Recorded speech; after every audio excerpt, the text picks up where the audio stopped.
சில கதைகள் இருக்கு, அது நமக்கு பதில்களை தர்றதை விட இன்னும் நிறைய கேள்விகளை தான் விட்டுட்டு போகும். வருஷங்கள் போக போக அந்த மர்மங்கள் மறையாது, இன்னும் ஆழமாகிட்டே தான் போகும். அப்படிப்பட்ட ஒரு கதை தான் ஆடம் ஹெக்டோடது. வாங்க நாம காலத்துல கொஞ்சம் பின்னோக்கி போவோம். வருஷம் 1989. இடம் பெவர்லி ஹில்ஸ்.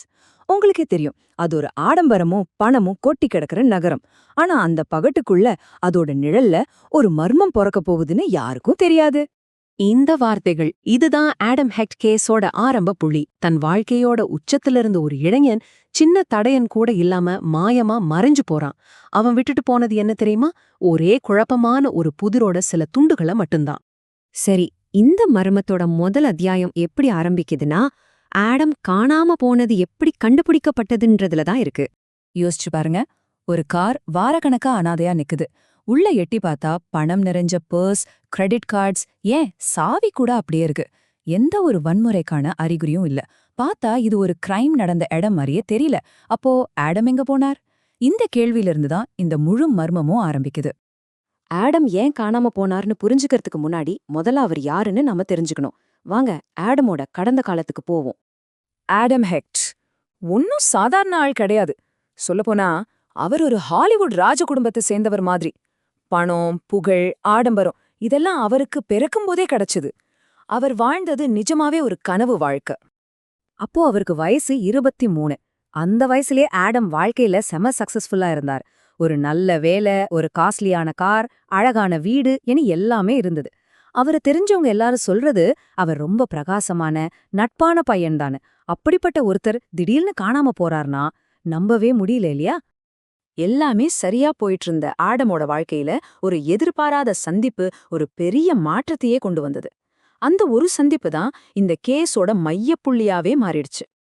என்ன ஆச்சுன்னா, அந்த செல்வச் செழிப்பு அவருக்குள்ள ஒரு விதமான வெறுமைய உருவாக்கிடுச்சு. வாழ்க்கைக்கு ஒரு அர்த்தம் தேடி அவர் தெருக்களுக்கு போனார். அங்க தன்னை காட்டிலும் குறைவா இருக்கிறவங்களுக்கு உதவணும்னு ஆசைப்பட்டார். அந்த தேடல்ல தான் அவர் டோனிய சந்திச்சார். வீடில்லாத கொஞ்சம் விசித்திரமான ஒரு மனுஷன். ஆனா ஆடம் அவர்கிட்ட ஏதோ ஒன்ன பார்த்தார். கருணையோட உச்சமா டோனிய தன்னோட வீட்டுக்கே கூட்டிட்டு வந்து தங்க வச்சுக்கிட்டார். இந்த முடிவு ஆடமோட குடும்பத்துக்கு பெரிய கவலைய கொடுத்துச்சு. ஆனா ஆடமோட பார்வையில டோனி ஒரு சுமையா தெரியல, ஒரு வழிகாட்டியா தெரிஞ்சார். அவரோட அம்மா கிட்ட அவர் நான் ஒரு மனுஷனா வளர்றதுக்கு உதவி பண்றாருன்னு சொல்லியிருக்கார். டோனிகிட்ட ஏதோ ஒரு ஆழமான ஞானம் இருக்கணும், அது தன்னை ஒரு நல்ல மனுஷனா மாத்தும்னு ஆடம் ரொம்ப நம்பினார். டோனி வந்ததுக்கு அப்புறம் ஆடம் மொத்தமா மாறிட்டார். ஒரு காலத்துல BMW கார்ல சுத்துன டென்னிஸ் கோச் இப்போ தெருக்கள்ல தங்குற ஒரு ஆன்மீகவாதியா மாறிட்டார். இந்த மாற்றம் வெறும் வெளித்தோற்றத்துல மட்டும் இல்ல, அவரோட மனசுக்குள்ள ரொம்ப ஆழமா நடந்துச்சு. இந்த மாற்றம் எந்த அளவுக்கு தீவிரமா இருந்துச்சுங்கிறதுக்கு இதுதான் சாட்சி. மன வலிமையா நிரூபிக்கிறேன்னு சொல்லி ஆடம் தன் கையையே சுட்டுக்கிட்டார். இது அவரோட குடும்பத்துக்கு டோனியோட செல்வாக்கு எவ்ளோ ஆபத்தானதுன்னு புரிய வச்சது. அது ஒரு எச்சரிக்கை மணி மாதிரி. சரி, இப்போ நாம ஆடம் காணாம போறதுக்கு முன்னாடி இருந்த அந்த முக்கியமான நாட்களுக்கு போவோம். அந்த நாட்கள்ல என்னென்ன நடந்தது? ஒரே குழப்பம், கவலை, அப்புறம் பதிலில்லாத கேள்விகள் தான் நிறைஞ்சிருந்தது. ஜூன் 7ஆம் தேதி ஆடம கடைசியா பாக்குறாங்க. கொஞ்ச நாள் கழிச்சு அவரோட அண்ணன் தேடி போகும்போது வீட்ல டோனி மட்டும் இருக்கார். அதுவும் ரொம்ப மர்மமா நடந்துக்கிறாரு. 2 வாரம் கழிச்சு கார் கிடைக்குது. டோனிய வீட்டை விட்டு வெளியேத்துறாங்க. இப்படி எல்லாமே நடக்குது. ஆனா ஆடம் மட்டும் இல்ல. அவர் எங்கதான் போனார்? ஆரம்பகட்ட விசாரணைக்கு பிறகு இந்த கேஸ் அப்படியே மெதுவா முடங்கி போச்சு. ஆனா இத்தனை வருஷங்களா சில முக்கியமான தியரிஸ் மட்டும் திரும்ப திரும்ப பேசப்பட்டுட்டே இருக்கு. இத கேளுங்க. பெவர்லி ஹில்ஸ் நகரத்தோட வரலாறுலயே தீர்க்கப்படாத மிஸ்ஸிங் கேஸ்னு பார்த்தா 2 தான் இருக்கு. ஆடமோட கேஸ் அதுல 1. இதுவே இந்த மர்மம் எவ்வளவு தனித்துவமானது, எவ்வளவு ஆழமானதுன்னு நமக்கு காட்டுது. சரி, முதல் மற்றும் ரொம்ப பரவலா பேசப்படுற தியோரி இதுதான். ஆடம் அவரே விரும்பி இந்த வாழ்க்கையை விட்டுட்டு போயிருக்கலாமா? இந்த தியரிக்கு ஆதரவா சில விஷயங்கள் வலுவா இருக்கு. ஆடமோட அப்போதைய மனநிலை, அவர் தன்னோட எல்லா பொருட்களையும் விட்டுட்டு போன விதம், வன்முறைக்கு எந்த ஆதாரமும் இல்லாதது, இதெல்லாம் வச்சு பார்க்கும்போது அவர் ஒரு புது வாழ்க்கையை தேடி தன்னோட பழைய அடையாளத்தை மொத்தமா அழிச்சிட்டு போயிருக்கலான்னு தோணுது. ஆனா இன்னொரு 2 பக்கமும் இருக்கு. ஒருவேளை அவர் தானா போலேனா அப்போ அவருக்கு என்ன ஆயிருக்கும்? இந்த கேஸ்ல கிடைச்சதுலயே ரொம்ப குழப்பமான ஆதாரம் இதுதான்னு சொல்லலாம். கையால எழுதின ஒரு குறிப்பு கிடைச்சது. ஆனா அதுக்கு என்ன அர்த்தமே சரியா தெரியல. அது ஒரு தற்கொலை குறிப்பா இல்ல வெறும் சிந்தனைகளோட தொகுப்பா?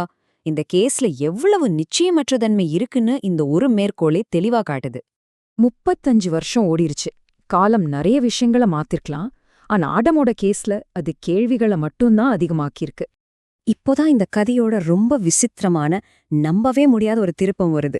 1989ல ஆடமோட வாழ்க்கையோட மையமா இருந்தாரே அந்த டோனி, இன்னிக்கும் அதே பெவர்லி ஹில்ஸ் தெருக்கள்ல தான் இருக்கார். காலம் அப்படியே உறைஞ்சு போன ஒரு நிழல் மாதிரி.